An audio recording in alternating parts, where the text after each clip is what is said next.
Okay, traders, here we go. Um, Here we are. VTP Stage 2, Technical Tuesday Coaching Call 183 for the 3rd of March 2026. I hope you're well. Hope you've had a good start to the week in these rather eventful and uncertain times. There's lots going on, so plenty for us to talk about today, as always. You're very welcome here. Just remember that you're always responsible for your own trading decisions. And if you want a bit more help and support in your trading, doesn't matter what you trade or how you trade, the VTP tag is all about bringing structure, discipline, and sustainability to your trading endeavors. You can use the QR code or just ping me if you've got any questions. Okay, so yeah, here we go. Let's go into let's have a little look at the dollar. So I'm just going to put these up here on maybe on 4 hour charts. It's probably good starting point here for us looking at the dollar pairs, and then we'll look at the dollar index as always. All right. So, okay, dollar index chart. Look at that. Look at how that has bumped this week. Okay, bang. We talked about it, as sort of kind of, it been sort of, you know, going sideways and then bang. And look at that. Now, of course, this is Tuesday lunchtime. This can change a massive, and it's a weekly candle, right? This doesn't really, carry any real weight until it closes on Friday night. And, so lots can happen, and I'm sure lots will. But when we go down to the daily chart, what I'm seeing is that, we flushed those lows. We then formed this basically higher low. And then we went up to the 50 and we kind of pivoted around it a bit there, didn't we? That's a bit of a triangle there, a continuation pan, and then bang, this week you can see woomph. Dollar is the safety play. Part of that is also a reflection that, if in times like this, the big boys, okay, wealthy families, wealthy funds, they're not focused on making money. They're focused on not losing money. All right. And what they're focused on then is that, that's capital is a coward. All right. You have to remember capital is a coward. It will run and hide in the safest place at the first sign of trouble. So one of the reasons dollar's strengthening is because I suspect what we're finding is lots of money, especially in probably the Middle East, is trying to pile into US treasuries, okay, US government bond. That's your kind of safe space.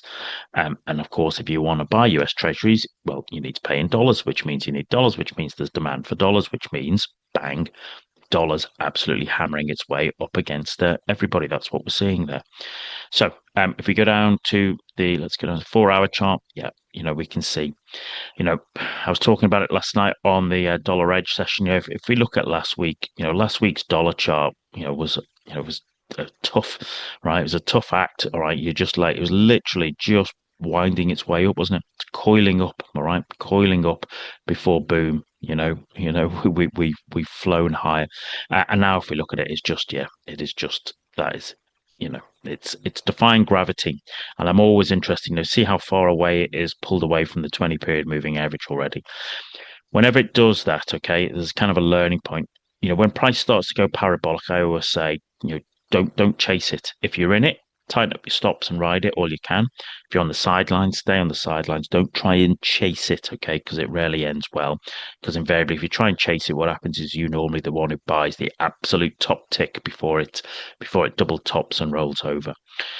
When price does something like this, it has two options. It can either collapse its way down, all right, which of course, it can do. But equally, what it can also do is it can go sideways until the moving average catches up. All right, that can happen as well. What do I think will happen here? If I'm honest, I don't know because today we don't know. And the reason is part of it is because not only have we got the volatility of the Iran situation, we also have a really full week. It's first week of the month, so there is data, American data coming out pretty much every day now this week. All right, so and that will have an impact upon well. It'll have an impact upon the dollar, but it'll have an impact on markets. So this week will be a week. It would be a week to tread carefully anyway, because you're into the first week and you're running towards an on-farm payrolls on Friday. But of course, with the events going on in the Middle East, that is having another impact as well. So it's kind of, yeah, it is a week for sort of treading very, very carefully. All right. that's just welcome to Trump's world. Um, but you can see for yourself here on these 4 hour charts, what's happened is we've just continued, bang, that's Aussie weakness, dollar strength. That is Kiwi weakness, dollar strength. There is definite euro weakness, dollar strength. Sterling weakness, dollar strength. Even Swiss franc, okay, weakness, dollar strength. Very much okay. Japanese yen weakness, dollar strength. Let's just turn this one up as well here. And yeah, this is the one I was saying yesterday. This is the one we might be watching on. All right, okay. So dollar Canadian, okay. Dollar Canadian is kind of a now that, as I said, that could be an interesting element of us seeing both dollar and Canadian dollar move their way to the top of the STAM. Just think about it. There's clearly demand for dollar. Canada is all about, their biggest exports are oil and gold. It is a week where there is a demand for oil and gold, all right, especially with the Straits of Hormuz being shut down. Canadian oil is just going to go up in price, and that's what I suspect we're seeing it, and hence why, actually, if you look at that there, it's a bit of a mixed picture, dollar Canada. So keep an eye on that over the next sort of 24 hours or so. But that's what we see with dollars.